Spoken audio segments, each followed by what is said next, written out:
Muy buenas noches, vamos a empezar hoy el octavo episodio de Pulsión de Radio en su segunda temporada.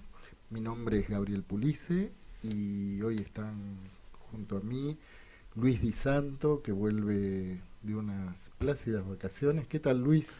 ¿Qué tal, Gaby? ¿Cómo estás? Buenas noches. Muy buenas noches. Bueno, me acompaña también nuestra distinguida coordinadora del equipo de la Agenda Cultural, Amaya Lainez. ¿Qué tal? Muy buenas noches, Amaya. Hola Gabriel, ¿cómo va? Bien, muy bien. Bueno, ¿y quién nos acompaña hoy? Bueno, este octavo episodio de esta segunda temporada es un poquito especial porque la entrevista la lleva a cabo la Agenda Cultural. Es una entrevista de Agenda Cultural y estamos recontra felices de poder tener con nosotros a Alejandra Maceo. ¿Quién es Alejandra Maceo?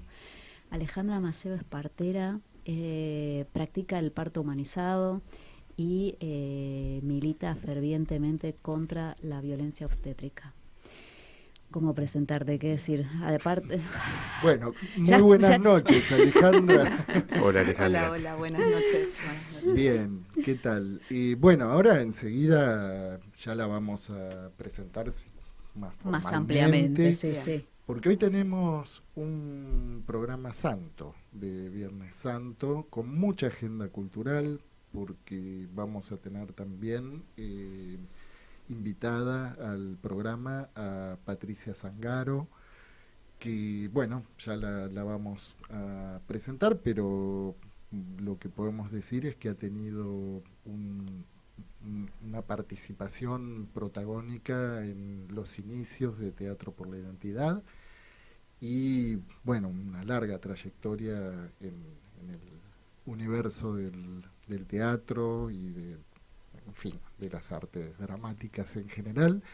Y vamos a tener también la participación de Germán Armando desde Rosario, desde la librería El Juguete Rabioso, que siempre nos acompaña. Así que bueno, un programón de Semana Santa. Y bueno, ¿qué les parece si escuchamos un tema musical y volvemos enseguida con la hora de entrevista? De radio. Ya se viene la hora de entrevistas. La hora de entrevistas. Bueno, ahora sí atacamos con la entrevista a Alejandra Maceo, partera. Partera, ¿qué quiere decir? ¿Qué es partera? ¿Cómo se llega a ser partera? Bueno, a ver.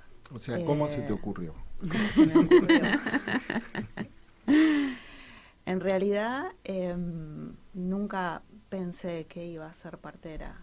Así como uno dice, bueno, cuando yo sea grande quiero ser arquitecto, abogado, médico. Yo a los 20 años parí mi primer hijo, a los 21 años parí mi segundo hijo y a los 24 a mi tercera hija. Y a los 26 dije, o me meto y estudio para acompañar a mujeres a parir o sigo teniendo hijos y no es buena idea. Porque yo, digamos, si bien los parí, tuve como una ausencia de una acompañante, mujer, que estuviera ahí conmigo sosteniendo eso, dándome confianza.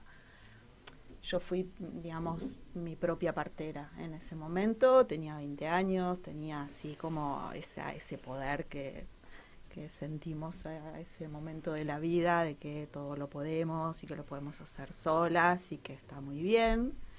Lo hice, sentí en ese momento que tenía el poder de hacerlo sola. Y después que parí mi tercera hija, me di cuenta que había estado muy sola. Y que a partir de ese momento empezaban, como en el núcleo familiar, las mujeres de la familia empezaban a embarazarse y a parir, cuando yo ya lo había hecho 3 veces. Entonces, había pasado por esa situación 3 veces. Entonces era como, wow, la mujer que lo sabía todo. Claro. Entonces mis cuñadas, mis primas, mis amigas venían y me decían, Ale, ¿cómo es? Y yo les contaba cómo era. Y después sentía como una necesidad de seguir acompañándolas. Y lo que me pasó así en un momento que sentí que esto era lo que tenía que hacer, muy puntualmente, fue cuando una de estas mujeres necesitó un acompañamiento muy particular, muy especial, porque tuvo que hacer reposo todo el último mes de embarazo. Y entonces yo estuve ahí, acompañándola, cuidando a sus otras 2 hijitas. Y cuando llegó el momento de ir a la clínica a parir, yo entré con ella y se cerró la puerta. Y yo me quedé afuera y ella entró sola. Y ahí dije, bueno, yo tengo que poder pasar para el otro lado. Y para eso tengo que estudiar, tengo que hacer una carrera, tengo que recibirme. Y bueno, y ahí fue como me decidí, con 3 niñes pequeños, muy pequeños, meterme en la Facultad de Medicina, hacer la carrera así, como podía, con esa enorme vida familiar, que me requería así también mucho tiempo de maternidad y de, pero la pude hacer porque ellos me acompañaron, porque los llevaba conmigo a la facultad y los sentaba en una sillita a dibujar y yo tomaba la clase y volvía y estudiaba, y entre que estudiaba y iba al hospital, porque rápidamente decidí entrar a un hospital para ver, si realmente esto lo iba a poder hacer. ¿Y cómo fue? Una magia fue. ¿Cómo fue la primera vez que acompañaste? Una magia inolvidable. El primer día que llegué a una sala de partos y vi a una partera asistir a una mujer, me pareció hermoso y terrible a la vez. Hermoso porque estaba viendo una mujer pariendo, un niño naciendo, y terrible por lo que yo estaba viendo que ocurría en el sistema público de un hospital del segundo cordón del conurbano, con muchísimas necesidades de todo tipo. ¿A qué te referís, Patricia? Sí. ¿Qué es lo terrible que vos viste ahí? Lo terrible, sí. No, me quedé con Patricia Salgaro, pero que es la entrevista que viene después. Perdón. Lo hermoso por la escena, porque yo estaba ahí, porque quería estar en ese lugar, pero no de esa manera, como estaba esa partera, en las condiciones que estaba esa sala de partos.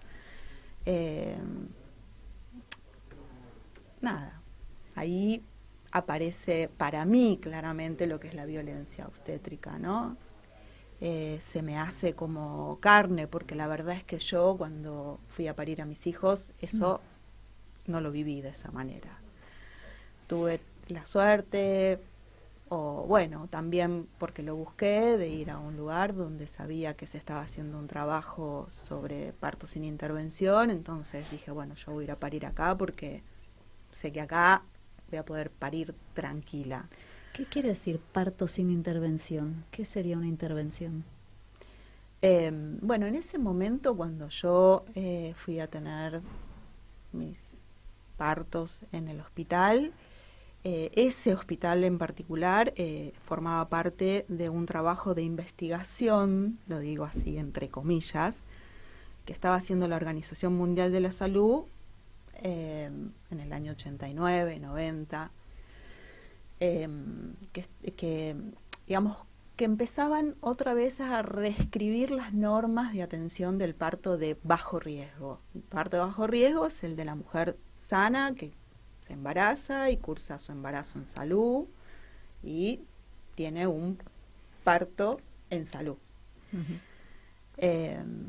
Entonces, la Organización Mundial de la Salud, a partir de un montón de números que eran muy desfavorables el aumento de cesáreas, las intervenciones. Sabemos que las intervenciones sobre el cuerpo de las mujeres generan muchos riesgos de cesáreas de urgencia, de bebés que son muy intervenidos cuando nacen, de la separación del bebé de su mamá, y que eso genera que después haya toda una problemática alrededor de la lactancia. Entonces, bueno, a partir de estos números o estos datos que le llega a la Organización Mundial de la Salud, deciden reescribir normas de atención del parto de bajo riesgo, bueno, hablando sobre las intervenciones. Entonces, eligieron centros de todo el mundo para hacer números. Entonces, ¿qué decían? Bueno, a partir de ahora no se intervienen más los partos. No intervenir es dejar a la mujer con su tiempo biológico, de la fisiología, que comience su trabajo de parto, que transcurra su trabajo de parto con libertad de movimiento, pues, digamos, que se le ofrezca tomar líquido, comer, estar acompañada en un lugar tranquila, poder parir en la posición que ella elija, no hacer las intervenciones de rutina, como por ejemplo la episiotomía, que es ese corte que se hace en el periné para ampliar el canal, poner sueros con hormonas sintéticas para acelerar la frecuencia y la duración de las contracciones. Bueno, todas esas intervenciones sobre el cuerpo de la mujer generan riesgos para la mamá, para el bebé y también para el equipo de salud. Porque se genera un clima a partir de esto de, bueno, el bebé tiene que nacer porque no se están respetando los tiempos biológicos, entonces, o de la fisiología. Entonces los bebés empiezan a mostrar señales de estrés, de cansancio, de, bueno, que tienen que nacer para ser asistidos cuando nacen. Entonces hay también un malestar en el equipo de salud, una tensión, como algo de la responsabilidad de que tiene que nacer bien, como una distorsión de la escena y el escenario de todos los actores, ¿no? Como algo que no se puede frenar. Cuando yo entré a esa sala de partos, lo que vi esa primera vez fue eso, ¿no? Eso estamos hablando de qué año, Alejandro. Yo en el hospital, cuando yo entré, estaba haciendo el primer año de la carrera y dije, bueno, esta carrera la verdad que es larga, tengo que ver si realmente es lo que quiero hacer y puedo hacerlo. Entonces decidí irme al hospital y pedir un permiso en el año 96, un permiso para ver si podía entrar a una sala de partos y ver. Y en ese momento, que había solo 2 parteras y un médico de guardia para atender muchísimo, a veces el promedio en ese momento de nacimientos por guardia sería como, por ejemplo, de 10, 12 nacimientos. A veces por guardia de 24 horas, sí. Uno cada 2, más o menos. A veces, claro, a veces más, a veces menos, pero un promedio entre 10 y 12 partos. Así que imagínense, en 24 horas 3 personas asistiendo entre 10 y 12 nacimientos, ¿no? Bueno. Sin parar. Sin parar, Ahora, sin dormir, sin comer, sin eso, ¿no? Ahora, Ale, estaba pensando, ¿no? Vos decías, tus 3 partos personales, luego asistir a una amiga, a una conocida, hasta la puerta. Sí. A partir de eso, sí, surge la necesidad de una formación universitaria, académica. Con todo ese bagaje que vos ya tenías hasta ese momento y las ideas que seguramente te rondaban, sí, ¿cómo fue tu encuentro con lo universitario y con precisamente lo que ahí se transmite, que suele ser lo más clásico, ¿no? Lo más tradicional? Sí. ¿Qué pasó en esos años, ¿no? Le iba a preguntar algo Sí. parecido. En realidad le iba a preguntar si aprendiste algo en la universidad. Poco. Yo necesitaba mi matrícula y mi sello para poder pasar esa puerta y después ver qué. Ujú. Tomaba la clase, estudiaba mucho, de memoria mucho. Sabía que tenía que rendir los exámenes, tenía que firmar la libreta y seguir, bueno, una cosa medio maratónica. En el medio armé el centro de estudiantes, lo quiero decir, porque obstetricia no tenía, la carrera obstetricia dentro de la facultad no tenía centro de estudiantes, entonces muchas veces nos encontrábamos con que teníamos que tomar las clases en los pasillos porque los estudiantes de medicina no nos prestaban los lugares, entonces teníamos que tomar la clase sentadas en el piso, en los pasillos y tal. Entonces tuve así una ocurrencia y formamos el centro de estudiantes. Eso sí, como le puse más que al estudio en sí, pero por una necesidad de ahí de defender un poco los derechos de las parteras, ¿no? Que estábamos ahí. Hasta el día de hoy. Estudiantes, hasta el día de hoy, exactamente. Así que armamos el centro de estudiantes, pero yo tenía como muy claro que, nada, que tenía que aprender, terminar la carrera y después ver qué hacía. Alguna que otra vez, Desaprender. Sí, que en realidad, sí. A ver, hubo cosas muy interesantes también, en la facultad. Ah, son saberes Además complementarios. Sí, en realidad, sí. En realidad el desaprender tuyo era previo. Que vos ya ibas con ciertas ideas, con ciertos conceptos. Sí, yo iba con varios saberes, digamos. Claro. El haber parido era como el saber como primordial que tenía, ¿no? O sea, a ver, yo parí un hijo y a los 3 meses de haber parido ese hijo, quedé embarazada de mi segundo hijo, dando la teta.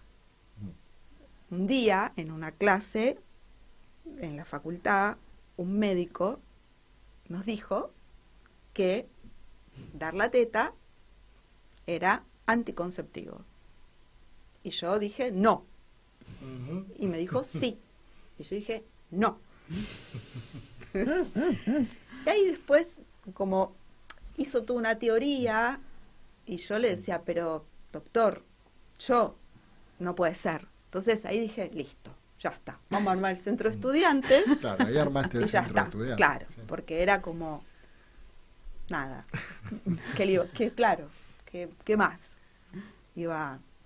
Me elaboró toda una teoría de los picos hormonales y yo dije, bueno, listo, está bien. Senté y dije, ya está. De todas maneras, hoy a las mujeres les digo que ojo, porque no es anticonceptivo, entonces vamos a hablar de anticoncepción después del parto, ¿no? Así Pero que además bueno. abundan Claro, hermanitas y hermanitos bueno. con ese método anticonceptivo. Exactamente. Y hablar de fisiología y de la fisiología del parto y del poder que tiene la mujer de decidir cómo quiere parir, dónde quiere parir, de qué manera quiere parir, de eso nada. En la facultad de eso no se hablaba. Claro, yo te preguntaba en qué momento, porque, bueno, después vino la ley de parto respetado. Sí. Que es una ley que está promulgada, sí. Pero... 2004. Pero, ¿cómo se aplica? Se tiene noticias porque, en realidad, por lo conversado en algunos ámbitos, parece que hay que ni se enteraron, ¿no? Que está promulgada esa ley. Así es. Ni los usuarios ni los equipos médicos, ¿no? Así es, sí. Bueno, las usuarias en realidad sería. Sí, así es. Que desconocen que hay una ley que ampara todo esto que vos estás diciendo, ¿no? Sí, las mujeres es muy notable, porque las mujeres van a la institución, ponen el cuerpo, les pasa lo que les pasa y aún así no como que no logran vincular que eso fue violencia, ¿no? Como o entender o visibilizar o hablar, ¿no? Y sí, poder entender que eso que les pasó fue violencia, que hay una ley que dice que eso ya no, que ellas tienen derecho a poder hablar con el equipo de salud que las va a asistir y a poder pedir, bueno, todo lo que reza, ¿no? La ley de parto respetado. Y eso creo que es lo más difícil, porque los equipos saben y están preparados. Si una mujer va y dice, bueno, yo quiero probar, bueno, sí, como los equipos están un poco más entrenados. Después pasa lo que pasa, ¿no? O sea, el equipo por ahí dice, sí, yo te respeto, si vos querés esto, pero después, si pasa algo, el médico es el que decide que esto no. O sea, cuclillas, parir en la posición de vertical, no. Hay que acostarse porque hay que hacer una intervención y hay que hacerla, digamos, ¿no? Sí, porque no hay algo así como que, bueno, leyes promulgadas por el gobierno anterior, por ejemplo, hubo una que directamente se derogó, ¿no? Apenas asumido el gobierno de Macri, que fue la ley de medios, ¿no? Sí. Pero otras leyes que venían promulgadas en general en relación a la protección de derechos no se derogaron, pero se les dejó, se empezó a manejar la cosa como si no existieran, ¿no? Puede ser que haya habido... Ahora, hay una cuestión, como dice Gabriel, que tiene que ver más con una influencia, iniciativa política de cierto corte ideológico, o hay una cuestión más de fondo cultural de las instituciones de no innovar, de ser refractarias a ciertas cuestiones que en definitiva le quitan un poquito, vamos a decir, esos pequeños o no tan pequeños poderes de todos los días. Sí, a ver, es complejo, porque también a los equipos hay que entrenarlos, ¿no? Porque si un médico aprende a hacer esto, hace esto. Entonces, por ahí no tienen este entrenamiento de esto que vos decías, ¿no? De desaprender o de dejar de hacer. Tienen miedo de dejar de hacer, tienen miedo de dejar a la mujer parir así, con su propio recurso, e intervenir solo si es necesario, ¿no? Como que no pueden, no entienden de los tiempos, no entienden de lo emocional del parto, ¿no? Para los médicos, una mujer pariendo es un cuerpo que está, digamos, expulsando un bebé y un bebé que está naciendo, punto. Sí, ahora en relación al miedo, Ale, parece, puede ser también que, porque la industria de los juicios de mala praxis es algo que fue tomando una consistencia muy fuerte. Puede ser que algo de eso también se ponga en juego en relación al ceñirse estrictamente a los protocolos, claro, ¿no? Porque cualquier desvío del protocolo puede significar un riesgo personal y bueno. Sí, a ver, hay protocolos. Y es verdad que los médicos muchas veces son rehenes de eso, ¿no? Como que quisieran hacer algo por fuera porque entienden, ¿no? Pero está el protocolo. Entonces, si pasa algo y no se cumplió con el protocolo, entonces es el médico el responsable. Ahora, los juicios por mala praxis existen, o sea, y cada vez hay más. Y lo que no se están preguntando es, bueno, ¿por qué? ¿Por qué tienen juicios? ¿Qué es lo que pasa? ¿No? Como, bueno, entonces porque no tengo miedo a que me hagan un juicio, sigo este protocolo que además no tiene buenos resultados. Pero además si es un parto sin riesgo, ¿no? Y está ya estipulado incluso desde la OMS, que bueno, parto sin riesgo, se trata de no intervenir en tal cosa. Entonces, ese también es un protocolo a seguir. Bueno, pero ahí porque ya nos metemos en el terreno de lo que es la salud acá en la Argentina, la obra social, el privado y el público. Un lío. En la obra social pasa una cosa, en el privado pasa otra y en el público pasa otra. Entonces en el público hay más margen de maniobra para esto. ¿Qué cosa? En el ámbito público, en la salud pública hay mucho más, digamos, posibilidad de maniobrar. ¿Cómo fue justamente, una vez que tuviste la matrícula en mano, vos, cómo accionaste? ¿Seguías trabajando en ese hospital, en Escobar? Yo entré, el primer año que entré a la facultad, entré al hospital y ahí me quedé. Bien. Muchos años, muchos. Tenemos que ir a una no tenemos, pausa. Pero no estamos sujetos a ningún protocolo, pero muy bien, porque dada la complejidad, ¿no? Ahí se hacía difícil la respuesta. Nos tomamos unos minutos para escuchar un tema musical y volvemos a la complejidad. Muy bien. Escuchábamos a Pescado Rabioso, Todas las hojas son del viento, y antes a Daniel Biglietti y Guricitos.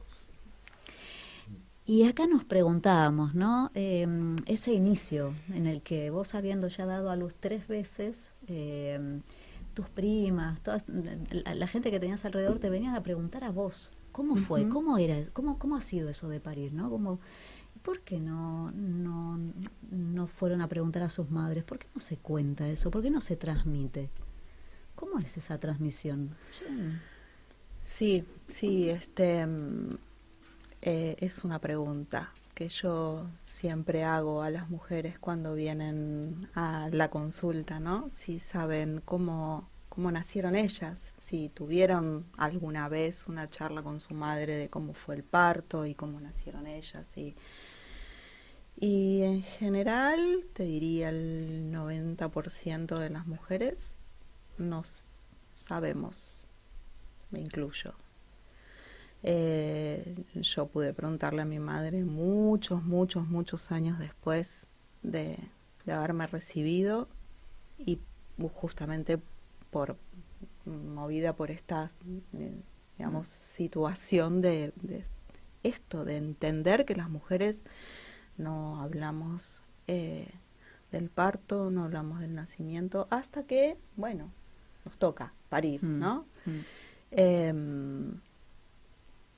Y bueno, y porque hablar de... ¿Por qué esta omisión? Y porque hablar del parto es meterse en el terreno de la sexualidad, y bueno, y es un tema que todavía sigue siendo difícil de abordar, tabú, ¿no? Inclusive vincular la escena del parto a la sexualidad. Sí, eso nos decías recién cuando estábamos en la previa, que de pronto esos relatos leídos no hacía falta ponerle demasiada suspicacia para que tomaran un tono muy erótico. Así es. Entonces se cuenta, bueno, una anécdota, ¿no? Una cuestión así. ¿Cómo fue llegar en auto hasta el hospital? Claro, ¿cómo fue? Sí, lo periférico, digamos, claro. Lo que está alrededor. Sí, porque también lo que creo es que la intervención médica de la medicina y los rituales médicos es deserotizante. Apunta, y apuntaron a eso también, ¿no? A quitarle todo ese protagonismo incluso a la mujer, sí, a la mujer y a su compañera, ¿no? Ahora también debe estar el componente, pienso, ¿no? Cuando vos hablabas de la transmisión de esto entre mujeres, madres, hijas, ¿no? Sí. La dificultad que siempre implica hablar de la sexualidad de los hijos de los progenitores, ¿no? Que es un tema que también en sí tiene ya una serie de cuestiones, más allá de la situación del parto, ¿no? Así es, sí, sí.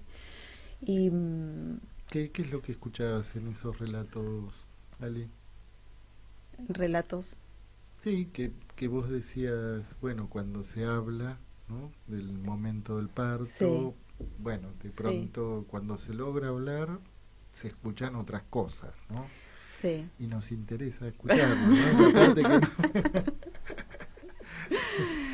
Bueno, yo escucho, llegamos a la parte que... A ver, yo escucho relatos Sí. de partos y nacimientos que cuentan las mujeres cuando vienen embarazadas y que yo digo, bueno, contame cómo fue tu nacimiento. Ay, bueno, no sé, le voy a ir a preguntar a mi mamá. Entonces por ahí a la otra encuentro, me cuenta, bueno, mi mamá me contó que que yo nací muy rápido, y el médico me estaba esperando y tal, bueno. Y cuando me toca a mí acompañar a esa mujer, yo soy testigo de otra escena completamente diferente. Y el relato de esta mujer es completamente diferente. Y yo siempre hago como mucho hincapié y mucho énfasis en que los hijos y las hijas tienen que tener este cuento del parto y del nacimiento. Cuando ellos o ellas les pregunten cómo nací, tiene que haber este relato con todos estos condimentos, ¿no? Porque las mujeres hablan del dolor, pero también hablan del placer de sentirlos, de sentir cuando nacen, cuando salen, cuando los tocan, cuando los reciben, cuando los ponen a la teta, cuando los huelen, cuando se miran por primera vez. Y eso en las instituciones, con toda esta intervención, con todos estos rituales médicos, no existe. Queda reprimido. Se anulan, y ahí es donde yo digo, bueno, ¿qué les pasa también a los profesionales y al equipo que está acompañando, que no puede estar en esa escena, que tiene que intervenir, que tiene que hacer la asepsia del campo para cortar, para que no pueda... Bueno, estar vos ahí decías siendo un testigo, parto digamos. cada 2 horas, ¿no? Sí. Aún así, yo habiendo estado en esa situación, en ese hospital, pobre, yo me recibí en el año 2000, así que imagínense, 2000, 2001, 2002. Época de gloria de la gloria, República Argentina. Sí. No solo asistíamos partos, sino dábamos de comer a los niños y niñas que quedaban esperando a las madres en la sala de espera. Bueno, ni contar. Aún así, yo no podía hacer otra cosa. Yo no podía acostarlas, atarlas, ponerles el suero, cortarles la vagina. No lo podía hacer, porque yo sabía que eso era cuasi torturar a una mujer. Que hoy no pasa así como lo estoy contando. Estoy hablando de ese momento, hace 20 años atrás. En ese momento pasaba. En ese momento era así, sí. Digamos que había eso era lo que yo nivel aprendía. De brutalidad, sí, se podría decir. Sí, de violencia. Sí. De violencia obstétrica. Todo lo que se decía, el discurso, ¿no? Las amenazas, bueno. ¿Amenazas? Sí, amenazaban a las mujeres. Si no haces fuerza, como te digo, no sé lo que te digo, tu bebé le va a pasar eso, ¿no? O sea, bueno. Como amenazas oraculares. Sí. Que facilitan un montón, ¿no? Que la mujer pueda empujar tranquila. Sí, hablar de la muerte permanentemente. Te vas a morir vos, se va a morir el bebé, la muerte, ¿no? Bueno, cuando yo me recibí y tuve mi matrícula, decidí que yo iba a hacer otra cosa, que ya estaba, que yo ese tiempo que estuve como aprendiz, porque era así, mientras estudiaba aprendía, y eso sí, lo agradezco a las mujeres que pusieron su cuerpo para que yo también pudiera, más allá de acompañarlas a aprender un montón de cosas, a las parteras y al médico único que era mi compañero de guardia, que me acompañaron, que me formaron, que me enseñaron, bueno. Pero bueno, yo ya me había recibido y tenía esa autonomía para hacer lo que a mí me parecía que era. Así que despacito, empecé a sacar a las mujeres de las camillas, a sacar los sueros, a llevar un banquito de partos, un banquito de madera, chiquitito, bajito, y a organizar el trabajo de tal manera que todo lo que parecía un mundo y que era terrible y que era desgastante y que había que correr, ir y venir, se transformara en otra cosa. No, fuiste también diseñando otra puesta en escena. Exacto. El montaje de otra escena. Sí, y que lo que parecía tan urgente todo el tiempo de poner el suero y resulta que no era tan urgente ni tan necesario, que las mujeres, si entre ellas, voy a contar una pequeña anécdota de una guardia que yo tuve que estar sola como partera y tenía 6 trabajos de parto, 6 mujeres en trabajo de parto, y yo diciendo, esta vez sí no voy a poder, es imposible, hasta que tuve la ocurrencia de ponerlas de a 2, que se acompañaran entre ellas, y yo ahí, atenta. Fueron pariendo de a una y se fueron acompañando, ¿no? Entonces, una tenía contracción, la otra la masajeaba. Cuando pasaba la contracción de ella tenía contracción, la otra la masajeaba, y yo estaba ahí, muy bien. O sea, armaste un equipo. Me armé un equipo. Entonces, cuando una iba a la sala de partos, la otra la acompañaba, porque en ese momento los acompañantes no entraban. Y así fueron pariendo de a una a las 6. Y la enfermera me dijo, muy bien, yo no puedo creer. Muy bien, piba. Ni a mí necesitaste. Te recontraconfirmo la matrícula. Fue muy hermoso ver eso, porque no hubo ninguna intervención más que la observación y el cuidado, obviamente, ¿no? De escuchar a los bebés, de cuidarlas a ellas, que no sé, digamos, que esté todo dentro de la fisiología, que no haya que hacer ninguna intervención.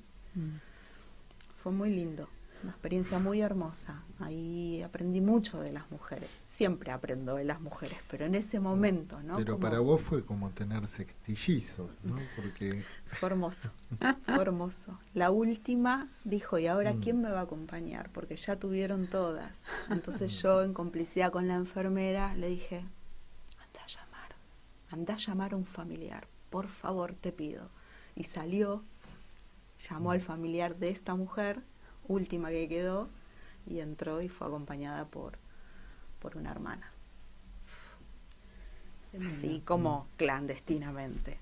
No tan clandestino porque después se supo todo, ¿no? ¿Cómo fueron, lo que hacíamos. ¿Cómo fueron, digamos, las respuestas de los demás de la institución frente a esta diferencia que vos hacías en ese trabajo, ¿no? Bueno, en ese momento el jefe del servicio le gustaba mucho innovar. Entonces le parecía como así que no lo hacía nadie, lo hacía solo ese servicio de ese hospital. Entonces dijo, bueno, vamos a hacer un trabajo científico con esto que vos haces, del parto vertical, del banquito, de una nueva intervención. Así que lo promovió. Solo mi guardia lo hacía, en verdad, porque los médicos y las parteras del resto de las guardias, excepto una compañera mía que es, bueno, mi amiga hoy, muy querida, el resto no acordaba con la idea de no intervenir, digamos. Sí, y eso No, dale, Maya. No. No, te iba a preguntar y si eso estuvo vinculado a esa investigación de la Organización Mundial de la Salud que habías comentado claro. antes. Sí. Ya para ese momento habían salido las nuevas normas de maternidad centrada en la familia y ya, digamos, normas que son recomendaciones. No es que es una ley que hay que hacerlo, son recomendaciones. La OMS recomienda, y ahí es, que la mujer pueda moverse libremente, parir en la posición que quiera, estar acompañada, beber líquido, comer, no ponerle suero si no es necesario, episiotomía porque no es primer parto. Exacto. Eso. Y al día de hoy, ¿no? Porque esto es del año 2000, 2001, 2002, al día de hoy, ¿seguís trabajando ahí? Yo dejé de hacer guardias ahí. Y ahora, hace unos meses, porque la provincia de Buenos Aires con esta gestión adhirió a la ley del parto humanizado, porque la provincia de Buenos Aires, junto con creo que 2 provincias más, creo que Córdoba y Corrientes o algo así, o Formosa y Corrientes, no habían adherido a la ley. La provincia de Buenos Aires no había adherido a la ley. Y con esta gestión, hicieron toda la movida y desde el año pasado se están haciendo foros por el parto humanizado en la provincia, en todos los hospitales. Hay mucha más visibilización, más actividades.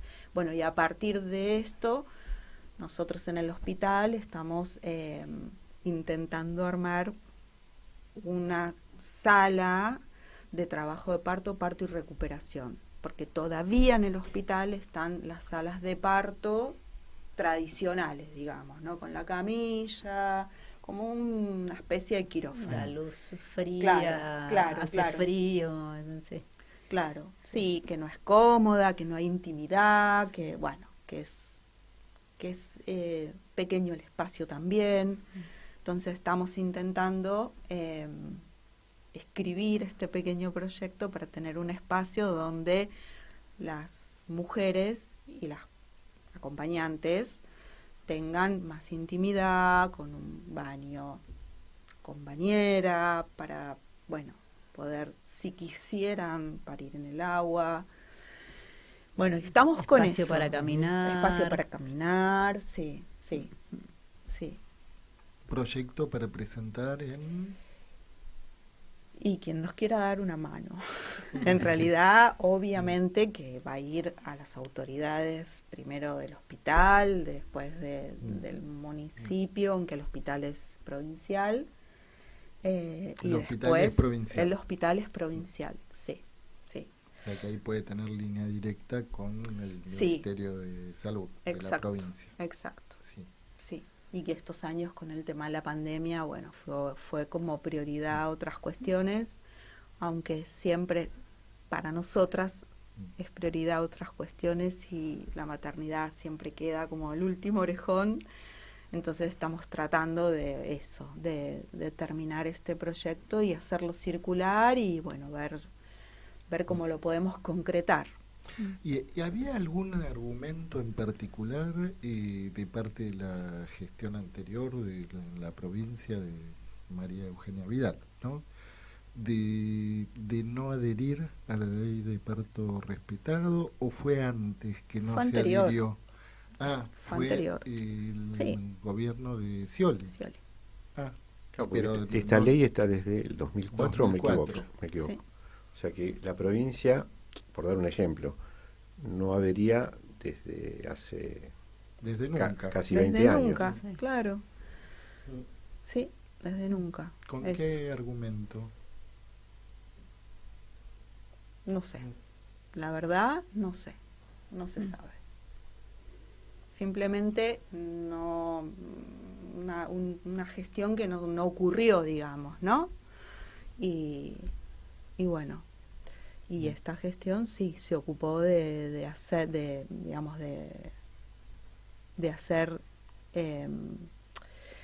la gestión, claro, la gestión de la adhesión, que eso lo que abrió fue todo cantidad de foros y de debate que queda ahí, digamos. O sea, se debate, se habla, se sabe, se promulga, se difunde y ahí queda. Hay que dar el otro paso, ¿no? Que hay mucha resistencia. Para dar el otro paso es que en las instituciones estén habilitados tanto los equipos de salud, entrenados para no intervenir, que es muy difícil eso, y que esté el espacio físico, digamos, lo material, ¿no? Ahora, esto debo decir debe tener una gran dificultad, porque el personal de salud está preparado históricamente y culturalmente para intervenir en lo que sea, en la rama que sea. O sea, la idea de estar y no intervenir va como a contrapelo de la formación y de la representación profesional. Exacto. O sea, es un tema mayúsculo. Exacto. Que excede, digamos, el tema de obstetricia incluso, ¿no? Porque estaba pensando, cuando vos hablabas, que había una vieja línea minoritaria en medicina, que era la de intervenir lo menos posible, ¿no? Pero, así como filosofía, ¿no? Y que lo que vos de alguna manera venís haciendo, venís proponiendo, está en esa línea también, ¿no? De estar, pero intervenir, digamos, exclusivamente cuando sea necesario. Y en general los profesionales de salud están preparados para estar todo el tiempo interviniendo y sobreinterviniendo incluso, ¿no? Exacto. Bueno, hay intereses en juego, ¿no? También. Y hay formaciones también. Sí, pero son formaciones, me parece que sintonizan con los intereses, ¿no? Porque, digamos... sí y no, porque, digamos, en otras profesiones donde no están los laboratorios ni otros intereses económicos, también tienen un poco esa impronta, ¿no? Salud mental también hay como una especie de sobreintervención de una serie de cuestiones que a veces nuestra intervención con factores de salud mental debe ser mucho más acotada y puntual, ¿no? Sí, pero es para hacer que ya sea el parto o lo que sea, entre en los tiempos que estipularon. Entonces, a los 5 minutos esto, a los 10, después a los 20, si hay... O sea, me da la impresión de eso, que es como para encerrar en el tiempo, sí, pero y también, que no se dilate. También para justificar la presencia. Ah, bueno, sí, también. De que el profesional está y hace, ¿no? Sí. No hace. Por eso digo, es un tema de una gran complejidad, ¿no? Sí. Sí. Por eso en el, digamos, territorio del parto y del nacimiento hay tantos actores, ¿no? En la escena.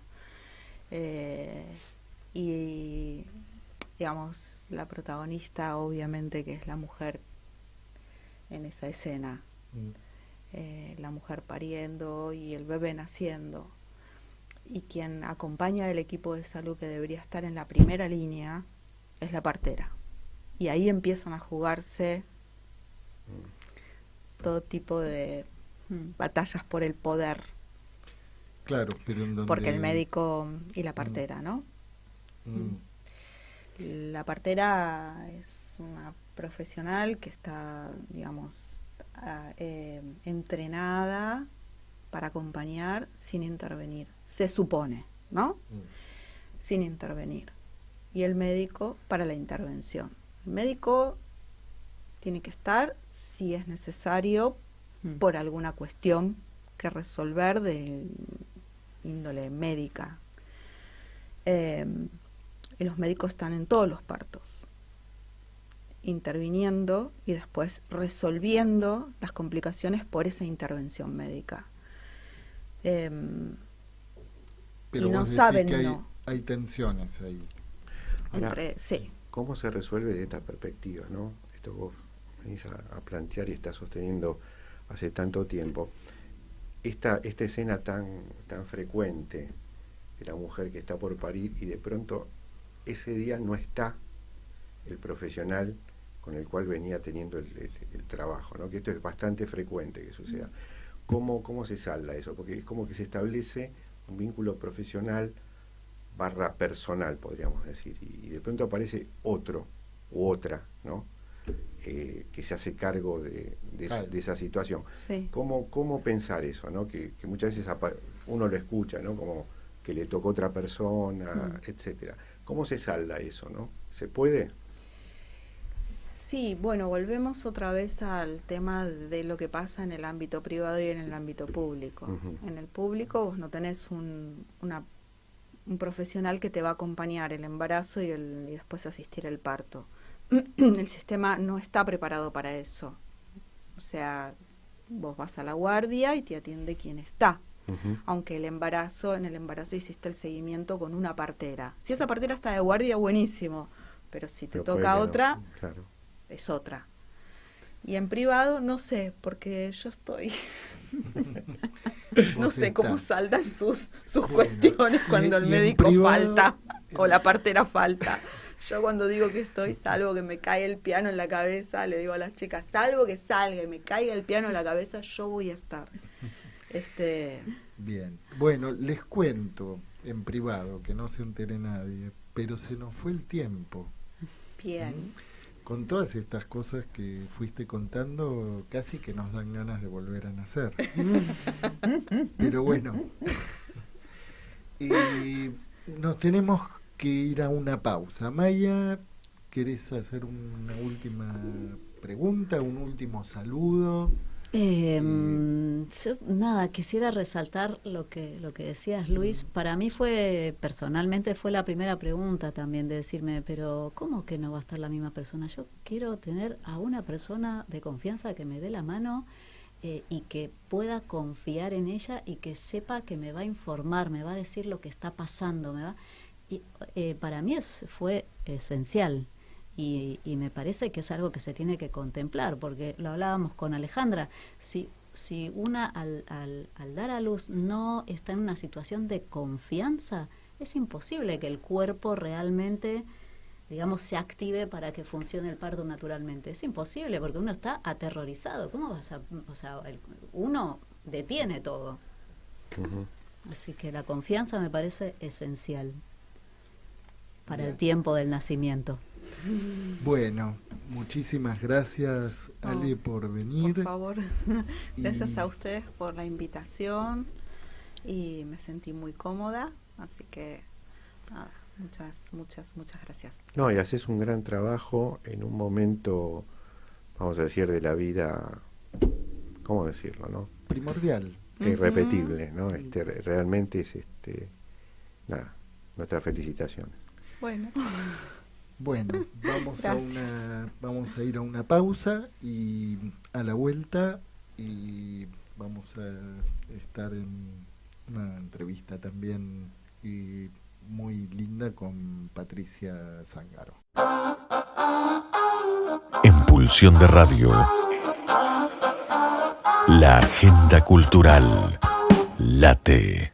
Bueno, muy buenas noches y estamos con Patricia Zangaro. ¿Estás ahí en línea, Patricia? Sí, aquí estoy. Buenas noches. ¿Qué tal? Muy buenas noches. Bueno, qué gusto y qué lindo que estés hoy aquí en este Viernes Santo con nosotros.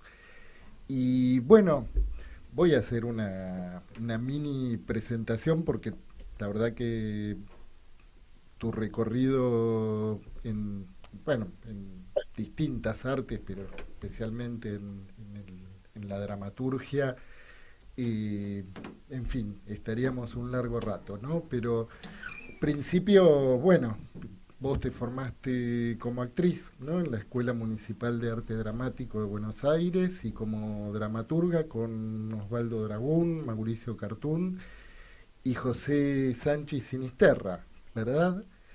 Así es. Bueno, y tenés, ¿cuántas? Más de 20 obras en diferentes teatros del país y del exterior. Y bueno, además hay un punto muy importante que fue un punto de inflexión que un poco titulábamos la entrevista como para romper el hielo, ¿no? Con esa obra que dio origen a Teatro por la Identidad, a propósito de la duda, que ya tiene más de 20 años, ¿verdad? Sí, se estrenó en el año 2000, que ya tiene 22 años. 22 añitos, bueno, y Está ahora, y me contabas, bueno, ahora están trabajando en una nueva versión, ¿no? A propósito de la duda. Sí, sí, fue una decisión de la Comisión de Teatro por la Identidad proponernos a Daniel Fanego y a mí hacer una versión de A propósito de la duda, que en su origen era una obra coral, una obra basada en testimonios, con muchos actores y actrices, pasarla al lenguaje de teatro itinerante, a este formato que tiene el Teatro por la Identidad para girar y, bueno, llegar a públicos que normalmente no llegan a los teatros de Buenos Aires, y se trabaja en centros culturales, se trabaja en escuelas, en otro tipo de espacios, donde es importante seguir adelante con la búsqueda de los nietos y nietas que quedan por restituir. Y entonces, bueno, naturalmente este formato no es posible dentro de esa estructura coral, con esa cantidad de intérpretes en escena que tenía la versión original. Claro. Así que estamos trabajando con Daniel en una adaptación de la dramaturgia textual y escénica para que sea posible hacerlo con mucha economía y nada más que con 5 actores y actrices. Así que estamos en eso. Sí, sí, para que la obra pueda salir de gira. Exactamente. Sí, sí. Acá estoy con Luis Di Santo y con Amaya Lainez, que es también actriz, directora de teatro. Bueno, ahora me contó un pajarito que acaba de ser nombrada en un cargo también muy importante. Pero bueno, te quería hacer una pregunta, Amaya. Hola Patricia, ¿qué tal? Un placer. ¿Qué tal? Encantada, Amaya, ¿cómo estás? Muy bien, muy contenta de poder hablar con vos. Hablabas de la itinerancia, ¿no? Y de la importancia de poder llevar textos a otros lados. Yo quería, si tenés ganas de hablarnos de un proyecto que me pareció hermoso en un momento en el que no podíamos salir, justamente el de la pandemia. Hubo un proyecto que se llamó La Compañía. ¿Nos puedes contar un poquito cómo fue? Sí, sí, fue un proyecto realmente hermoso. La Compañía es un radioteatro que en realidad había surgido como primera idea antes de la pandemia. Fue a partir de un acuerdo entre 2 cooperativas, la cooperativa El Descubridor, a cargo de Manuel Callao, cuyo referente es Manuel Callao, y la cooperativa de Radiográfica, cuyo referente es Mario Sagra. Y bueno, apareció esta idea de hacer un radioteatro en Radiográfica, a partir de lo cual Manuel me convocó para hacer la dramaturgia. Entonces, en aquel momento, que fue, como te decía, pre-pandemia, en el año 2019, yo le propuse a Manuel 2 cosas. Una era trabajar en equipo, con un equipo de autoras, y la otra es que, bueno, ya que esto estaba destinado a ser difundido por la red de Farco, de radios comunitarias, que el radioteatro trabajara con las problemáticas de cada región del país. Bueno, esta idea fue aceptada inmediatamente. Entonces, lo que pensábamos cuando convoqué a las autoras, todas en algún momento fueron discípulas mías, hoy son dramaturgas ya con una presencia importante en nuestra escena, que son Raquel Albeniz, Selva Palomino, Cecilia Legarralde y Brenda Howlin. En un primer momento, en un primer capítulo, estaba Pilar Ruiz también, que luego por distintas razones no pudo participar. Se nos ocurría, bueno, cómo hacer que una ficción que iba a tener, como en el radioteatro, una continuidad, es decir, unos personajes fijos y una historia que se iba a desarrollar a lo largo de una serie de capítulos, pudiera ponerse en contacto, o sea, pudiera ser posible esto de ponerse en contacto con las problemáticas locales de cada región. Sí. Entonces apareció justamente esta idea de la itinerancia. Se nos ocurrió que podía ser una compañía de teatro como en las viejas épocas de gloria del radioteatro, salían luego por las provincias a montar el espectáculo. Entonces apareció esta idea de una compañía de teatro dirigida por un tal Ernesto Enríquez, que hizo toda su vida teatro vocacional y que en este momento, llevado por las circunstancias, decide hacer una adaptación de La muerte de un viajante, de Arthur Miller, y convocar a un grupo de actores y actrices para salir por el interior del país. Y debutar en Chivilcoy, que fue la cuna del Teatro Nacional, ¿no? Allí nace con Juan Moreira hablado, es decir, la primera pantomima hablada. La Compañía de los Podestá es como la fecha de inicio del Teatro Nacional. No sabía. Hicimos un capítulo piloto en ese momento, con un elenco extraordinario, encabezado por nuestro queridísimo Arturo Bonín, que acaba de partir, Ed Pelicori, Alejo Ortiz, Ana Ligada, estaba también Julieta Ballina, Manuel, el propio Manuel Callao, y Ana Carela como relatora, con la dirección de Carlitos de Martín. Luego, por distintas razones, este proyecto no se pudo concretar y apareció la pandemia. Sí. Y en la pandemia la necesidad de reinventarnos, encerradísimos, todos en casa, y reapareció fuertemente la idea de retomar el radioteatro. Entonces, una primera instancia era probar si era posible, es decir, hacer el radioteatro, que no era posible grabarlo en estudio, como había sido ese primer capítulo piloto, cada uno desde su casa a través de estos dispositivos. Entonces, allí contamos con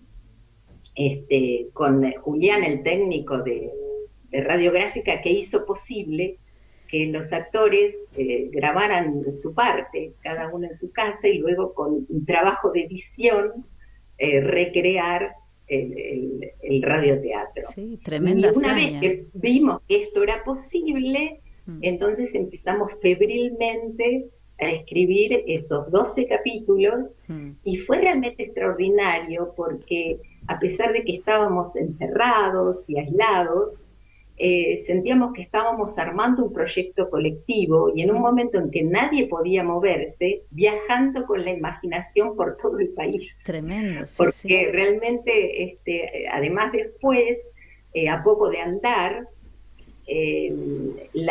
fue muy clara cuál era la problemática que queríamos trabajar. Y es la que desarrollamos, que fueron las problemáticas de todos los movimientos socioambientales del país, en un momento en que además la pandemia justamente puso sobre el tapete la catástrofe ambiental que vive el planeta. Entonces apareció con claridad esto nos puso en contacto con referentes de los movimientos socioambientales en los territorios, con referentes de las comunidades originarias, y además, a partir ya del tercer capítulo, nos dimos cuenta de que los personajes locales, más allá de los personajes fijos, que son estos miembros de la compañía teatral que se desplaza por las provincias, los personajes locales tenían que hacerlo actores y actrices del interior.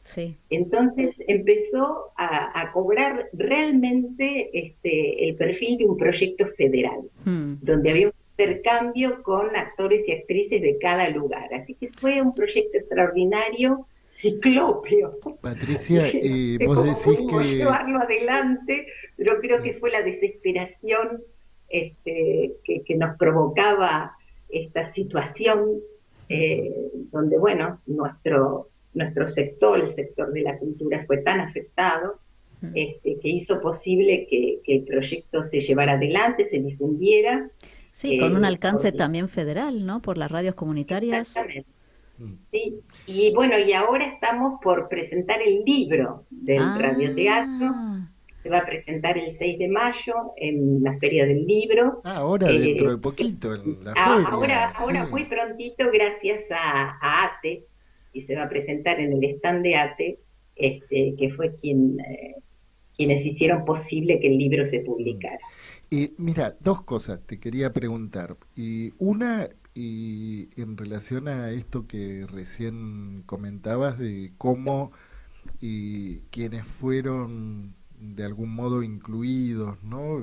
Como partícipes regionales, vos decías, de pronto se armaron personajes que pasaron a tener otro protagonismo, ¿no? No quedaron ahí como actores secundarios, sino que por lo que decías parece que ganaron la escena, ¿no?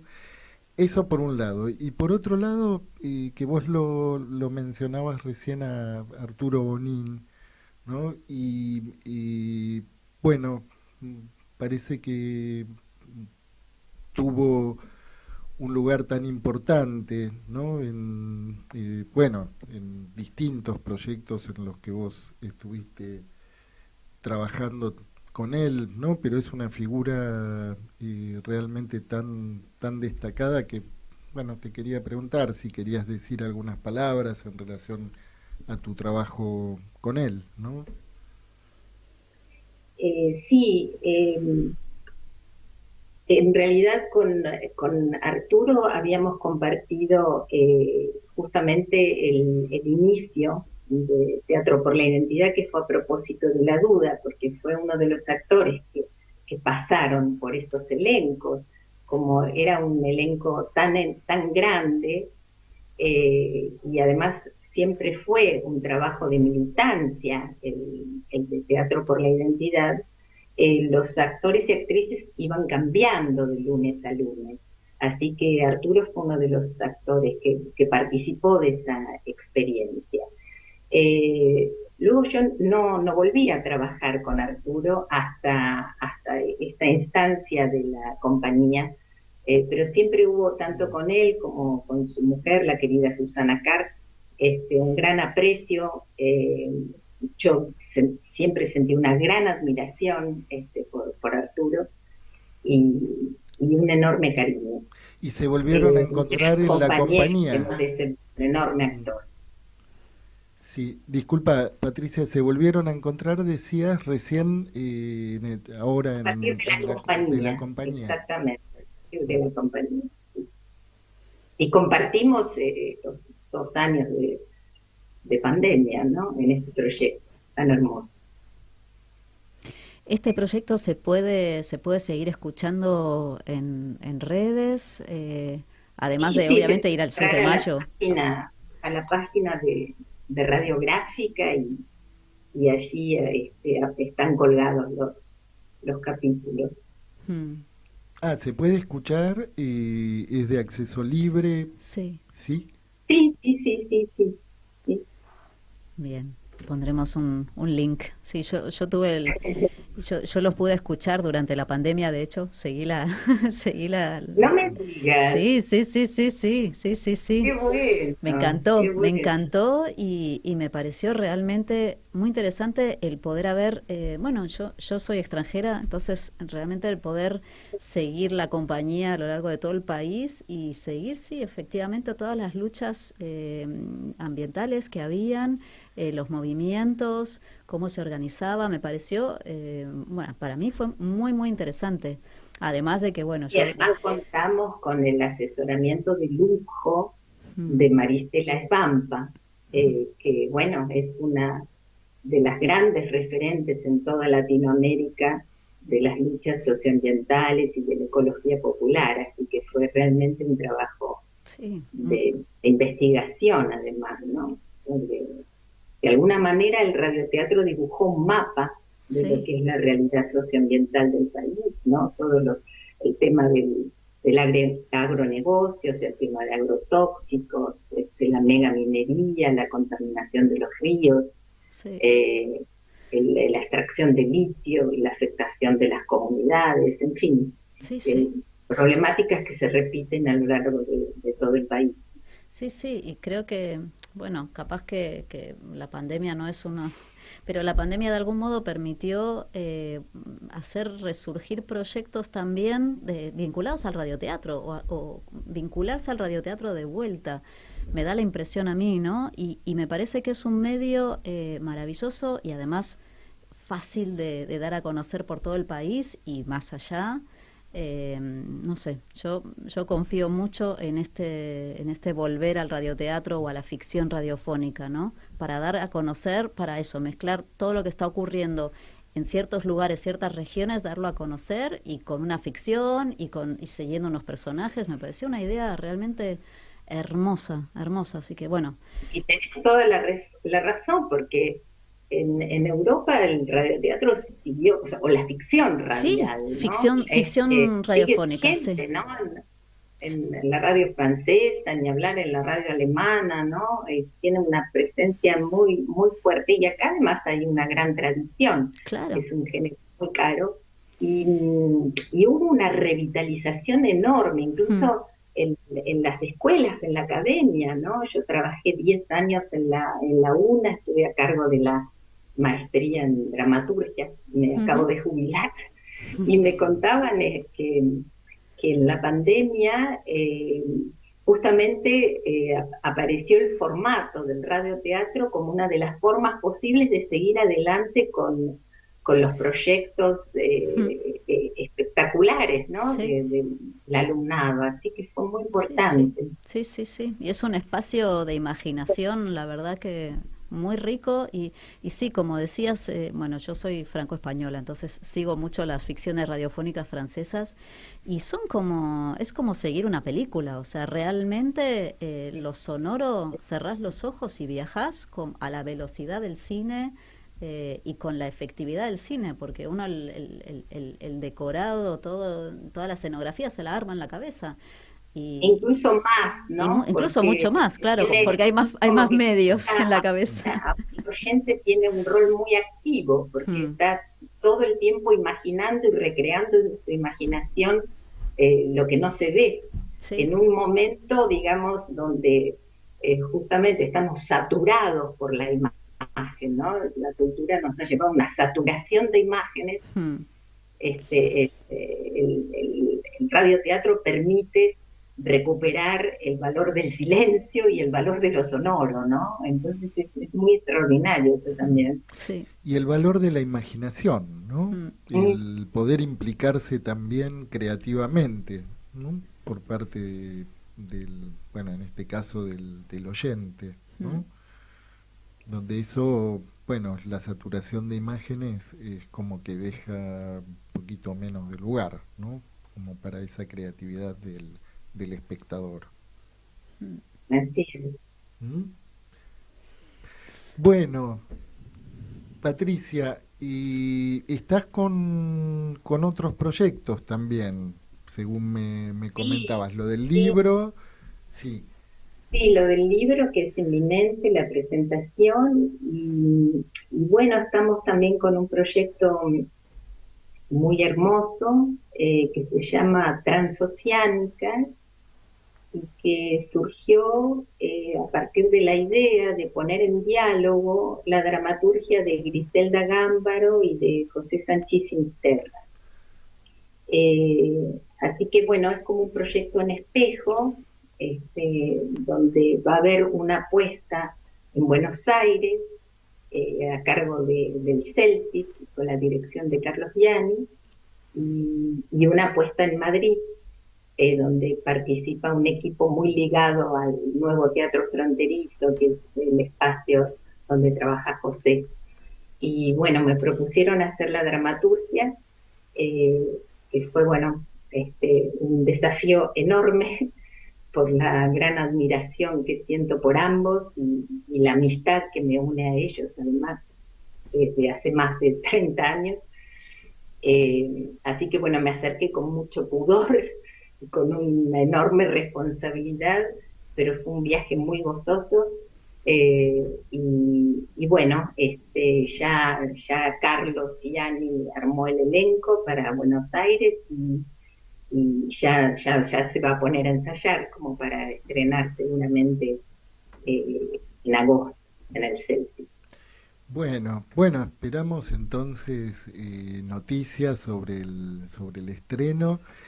Y bueno, nosotros tenemos que ir ahora a una pausa musical, pero no sin antes, bueno, preguntarte si querías comentar algo más en relación a la experiencia de Teatro por la Identidad, qué se viene, si hay alguna actividad en particular que quieras destacar.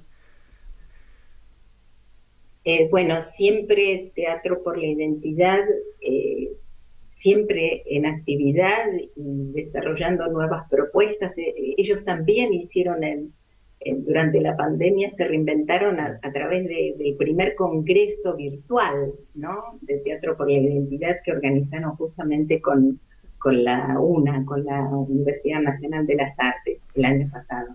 Sí. Y bueno, y además los ciclos de teatro itinerante y de los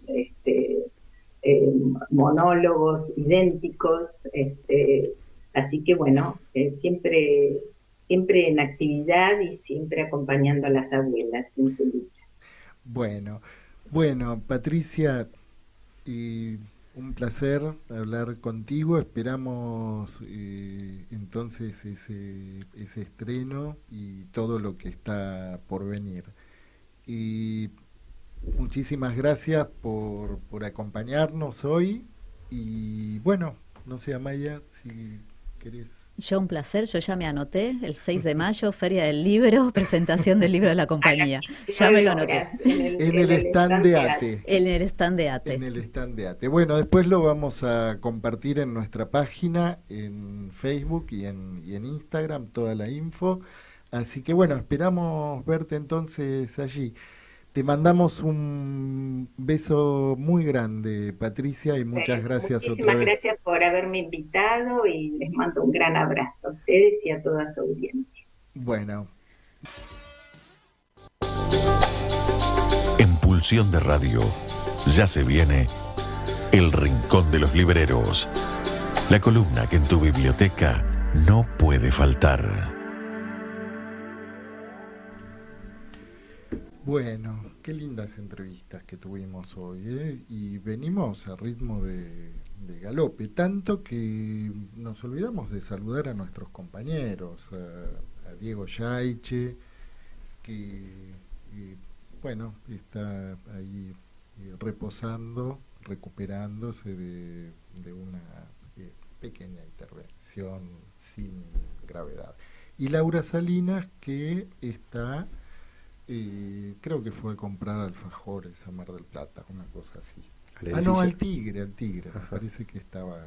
Bueno, ahí también se pueden comprar. Sí, también se pueden comprar. Así que bueno, les mandamos un saludo, también un beso grande para Amancay Espíndola, que es también el enlace con todo el universo tan lindo de Teatro por la Identidad. Y vamos a saludar también a Luciana Villegas, que también se fue a tomar unos días de descanso muy merecidos. En este caso no sabemos a dónde, pero bueno, y tal vez se está preparando la Feria del Libro. Sí, es el descanso antes de la ¿cómo le llamaba? La fiera del libro, ¿no? Que ya se viene. Bueno, y hoy en este rincón del librero, porque hoy vamos a tener el gusto nuevamente de contar con la participación de Germán Armando.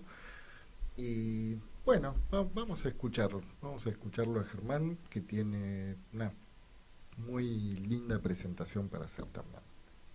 Muy buenas noches, amigos de Pulsión de Radio. El gusto de saludar a la audiencia y a toda la mesa desde la ciudad de Rosario en este Viernes Santo. Hoy queríamos hablar de un libro recientemente publicado, fue a fines del 2021, aquí en la ciudad de Rosario. Se trata de Melancholía, de Jackie Pillú. Es un acontecimiento que nuevamente debemos al esfuerzo editorial de Otro Cauce, la joven editorial rosarina, de la que hemos hablado en otras comunicaciones y que viene trabajando con apuestas verdaderamente jugadas. Jacques Pijoux es un catedrático francés especializado en la historia de la medicina, en particular en las concepciones del cuerpo y de la imagen en la antigüedad clásica, a la que postula como el inconsciente cultural de Occidente, lo cual es una proposición sugestiva, pero que podemos presumir asume algunos riesgos, ¿no? Pero bueno, para lo cual tiene como respaldo una obra robusta y fascinante. Su tesis de doctorado se tituló La enfermedad del alma, estudio sobre la relación del alma y el cuerpo en la tradición médico-filosófica antigua, y es una referencia obligada para el estudio de la historia de la medicina en sus relaciones con el arte y la filosofía. Ahora bien, hasta la publicación de este libro al castellano solo se había traducido precisamente su traducción y notable estudio preliminar del problema 31 atribuido a Aristóteles, conocido como el hombre de genio y la melancolía. Por lo cual debemos agradecer esta apuesta que nos facilitan Alejandro Manfred y Andrés Palavecino, que son los cuidadores de la edición, que tiene traducción del francés de Víctor Goldstein y una muy celosa revisión de las fuentes clásicas, griegas y latinas, a cargo de Marcela Coria, a quien le debemos también la traducción de las cartas 17 y 18 de Pseudo Hipócrates, que se incorporan como apéndices y nos dan la pauta de que no solo son arriesgadas las propuestas de otro cauce, sino también, y más importante para nosotros los lectores, es que son verdaderamente comprometidas y logradas. Si aquel libro al que Demócrito se aplicaba a escribir sobre sus piernas, según la clásica iconografía que sirvió de portada a la monumental obra de Barton, Anatomía de la Melancolía, es el origen perdido de la conceptualización de la melancolía en Occidente, las cartas del Pseudo Hipócrates son, al menos para Pijoux, la escena primordial de la melancolía. Por eso la pertinencia de que estén incluidas acá como apéndice, bueno, y agradecer este espíritu de completud y de generosidad para con el lector. Alejandro Manfred escribió el breve pero muy preciso prólogo en el que se ubica en el panorama de los estudios clásicos sobre el tema la peculiar tentativa de Pijoux. Él nos dice: a lo largo del siglo XX y tras la estela de Aby Warburg, numerosos autores tejieron un enorme corpus de referencias para atrapar este objeto a la vez constante pero esquivo. Panofsky, Klivansky, Saxel, Frax, Francis Yates, Starobinsky señalaron su iconografía, sus figuraciones, sus interminables equivalencias. La obra de Pijoux hace otro tanto, pero, nos dice Alejandro, se ocupa también de atrapar las configuraciones discursivas que constituyen el estilo de lo melancólico. Este libro, en particular, parece rendir tributo a la certeza de que la única escritura que puede expresar la melancolía es la que se deja contaminar por ella. Bien, como reverso silencioso de la sociedad del rendimiento y esa especie de compulsión al estar bien que parece venir por añadidura, es común que nos encontremos con titulares que señalan a la depresión como el mal del siglo XXI. Incluso la Organización Mundial de la Salud prevé que esta década se consolide como la segunda causa de discapacidad. También sabemos que la psiquiatría y el mercado y la industria farmacológica para esto han encontrado una respuesta química, por supuesto los antidepresivos. En este contexto, el psicoanálisis ha querido siempre presentarse antes bien como un contradepresivo. Pero más allá de las intenciones hay problemas. Para dar cuenta de eso, a lo mejor nos sirve convocar algunos ejemplos. Podrían ser, podemos tomar dos obras que tienen una gran circulación en nuestro medio y con las que muy probablemente los oyentes estén familiarizados, como pueden ser Sol Negro, Depresión y Melancolía, de Julia Kristeva, y Melancolía y Verdad, de Fredrik Pellion. Pellion, que hace el recorrido a lo mejor más exhaustivo muestra de manera muy sugestiva cómo en la construcción del aparato conceptual del psicoanálisis la melancolía siempre va a aparecer en posición de resto. Por su parte, Kristeva, ya desde el comienzo del libro, señala la insuficiencia del enfoque de la teoría psicoanalítica clásica, ya sea Abraham, Freud o Melanie Klein, que ponían el acento en el develamiento de la agresividad oculta contra el objeto perdido en el trabajo de duelo. Ella va a plantear como algo que la clínica fuerza a reconocer otra modalidad de depresión en la que, lejos de ser un ataque oculto contra otro imaginado hostil, la tristeza sería señal de un yo primitivo herido, incompleto, vacío, una herida narcisista no simbolizable. En un lenguaje lacaniano heideggeriano, Kristeva va a decir: el depresivo narcisista está en duelo no de un objeto, sino de la cosa. Ahora, si el trabajo de Pellion tiene el tono un poco abrumador de las tesis de doctorado, el de Kristeva tiene ese sesgo un poco de terrorismo intelectual, resabio del alto estructuralismo que muchas veces nos deja un poco en ascuas, ¿no? En contraste con esto, sorprende en la obra de Pijoux la claridad y la accesibilidad. Incluso la insistencia de la primera persona, tanto en lo gramatical como en la enunciación, desnaturaliza mucho las convenciones de la escritura académica y nos hace muy accesible el texto. Por eso pienso que puede funcionar como un feliz complemento, por supuesto en un registro totalmente distinto, que es el de la historia de los imaginarios culturales, pero aportando un recorrido que, sin ser la intención del libro, es sin embargo muy sugerente para reenfocar el tema de la depresión, permitiendo al psicoanálisis correrse de la reducción de lo melancólico al cuadro clínico de la depresión, y a su turno la reducción de la depresión a un accidente patológico de las vicisitudes de las relaciones objetales. En este sentido, por supuesto, va a resultar especialmente pertinente la detenida y muy lúcida lectura que en el libro Pijoux hace del malestar de la cultura de Freud. Bueno, nosotros vamos a detenernos acá, dando por cumplida la invitación. Repetimos entonces el título: Melancolía, del autor Jacques Pijoux, se escribe Pigeau con G, editó Otro Cauce en la ciudad de Rosario. Y bueno, antes de despedirnos, prometerles para la próxima el comentario de 2 libros de un joven y excelente analista rosarino especializado en niños, Jaime Fernández Miranda, que a su libro inicial, El trabajo de lo ficcional, problemáticas actuales en la clínica psicoanalítica con niños, le suma ahora un nuevo libro que se llama Una vuelta en torno al autismo en psicoanálisis, presentado también como el anterior por Pablo Peusner y editado también como el anterior por Letra Viva. Entonces, ahora sí, saludar a la audiencia, a la mesa, y desearles a todos que sigan disfrutando de un gran programa. Bueno, Germán, como siempre, un placer escucharte, realmente un lujo. Esta puesta en conversación del libro de Jacques Pijoux,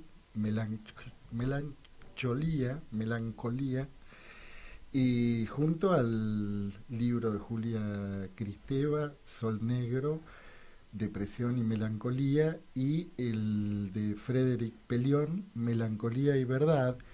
Y Luis, vos recién hacías un comentario en relación a una obra, bueno, que de algún clásica. modo fue como un punto de referencia, sigue siendo, ¿verdad? Sí, no hay que olvidar una obra que se adjudica a Barton, un inglés del siglo XVII.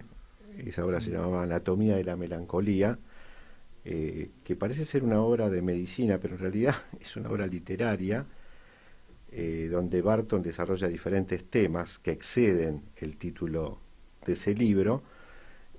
Utiliza la melancolía como una especie de lente para ver las emociones y pensamientos humanos, ¿no?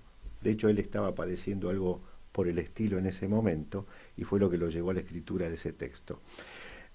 Lo que sí tiene un estilo satírico y humorístico, cosa que en general parece que no tiene el estado melancólico o el proceso melancólico, y el personaje del libro de Barton, que él llama Democritus Jr., así lo llama, tiene la siguiente frase, que casi sería una indicación, ¿no?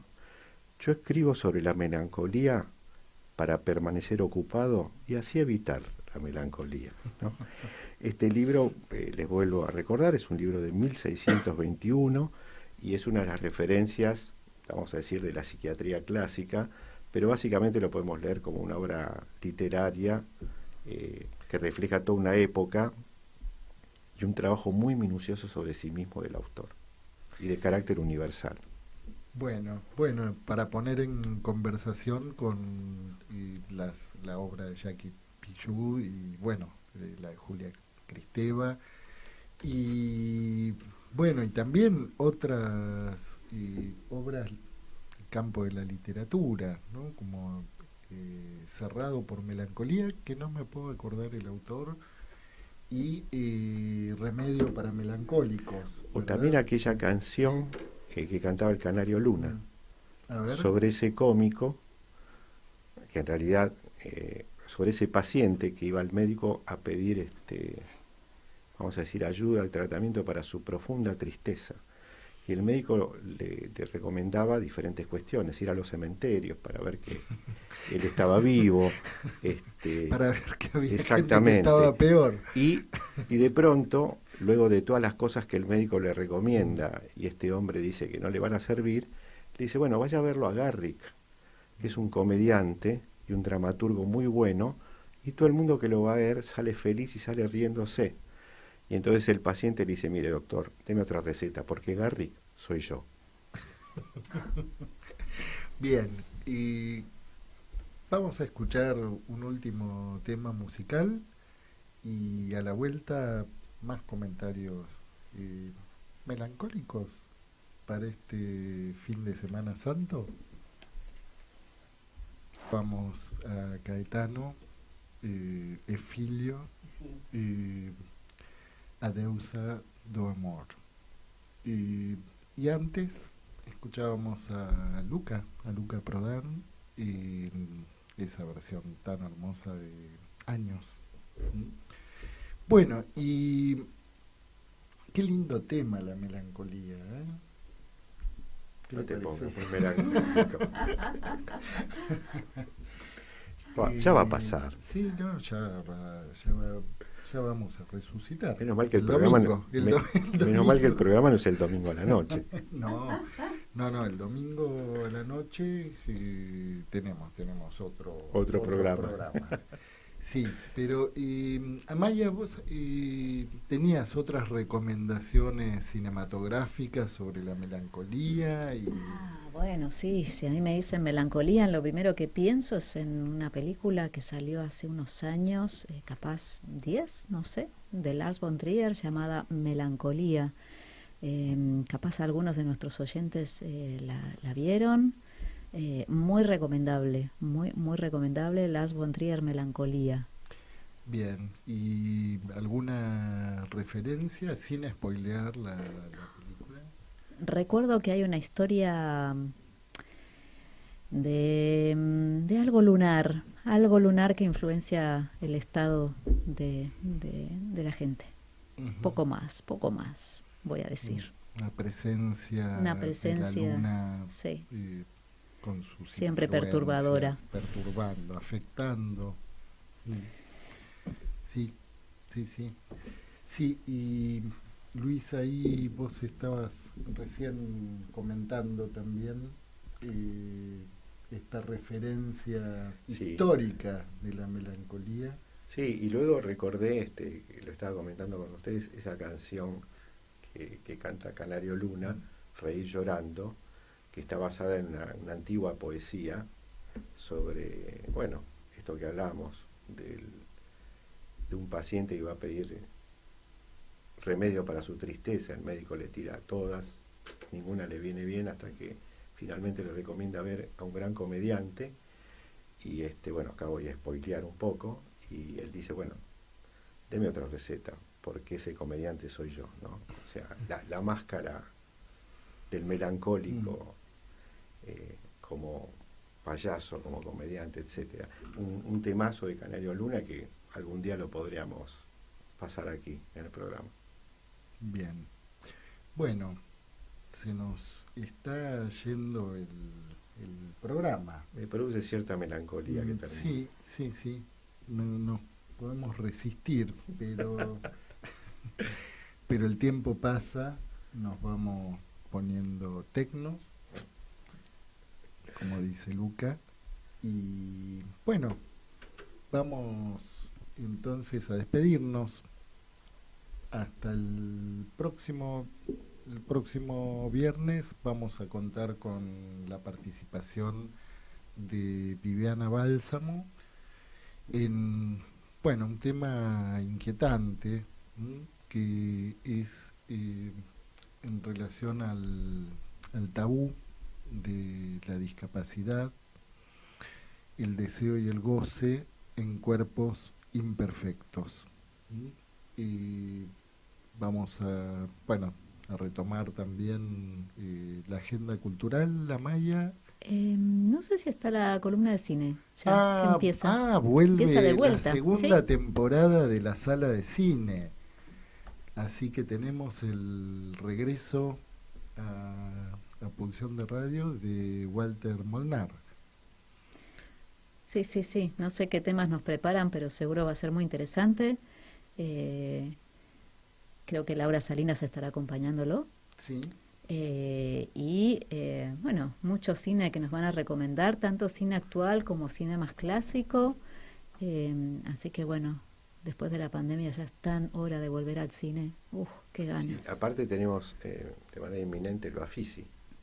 Efectivamente, empieza, creo que el martes de la semana que viene el Bafisi. Ya empieza el Bafisi. Sí, por cierto, voy a recomendar algo, ya que estamos, porque es un director que yo ya le vi algunas películas muy buenas.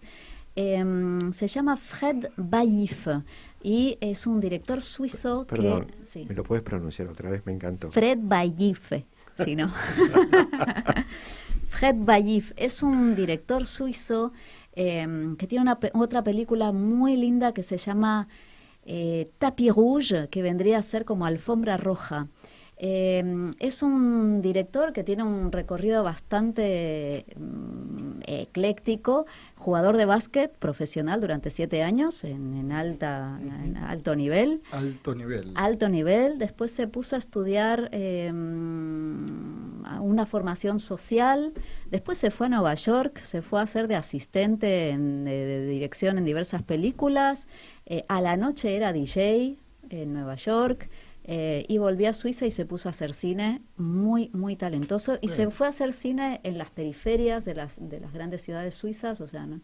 es una cara de Suiza que uno no suele conocer, y se viene creo que ya el martes con una película llamada La Mif, que en Francia La Mif, L-A separado M-I-F, ¿sí? Que ¿Qué es que sé? Vieron que acá también se usa esa lengua al revés. Al berre. En francés también. La MIF es la familia. Así que la familia, atentos. Pero al revés. Al revés. La familia al revés, ¿qué puede ser? ¿Cómo es el nombre del director? Es un tipo que hace lo que quiere. Hace lo que quiere, porque la verdad que esta película Carpeta Roja, nosotros la pasamos en un evento que hacíamos, de hecho con subtítulos realmente en argentino, en porteño, porque los hice yo, y hizo otra película entre tanto que yo no pude ver, pero bueno, es un director que hay que seguir, realmente muy muy interesante, y muestra una cara de Suiza que muy poco habitual. Así que les recomiendo esta película. No sé todavía muy bien de qué va, pero sé que está dando la vuelta al mundo, así que vamos a tener la suerte de contar con él como jurado también, de hecho. De otra ¿nos debes algún ejemplo del subtitulado en porteño de lo suizo? Sí, porque es gente de periferia, entonces había que encontrar la forma de subtitularlo en lunfardo. Claro, también, sí, así fue hecho. Bien, bueno, nos estamos yendo. Ahora sí, hicimos una mague de irnos, pero ahora nos vamos de verdad. Bueno, gracias, Sin Emiliano, melancolía. como siempre. Vamos arriba. Y felices Pascuas para todas y todos.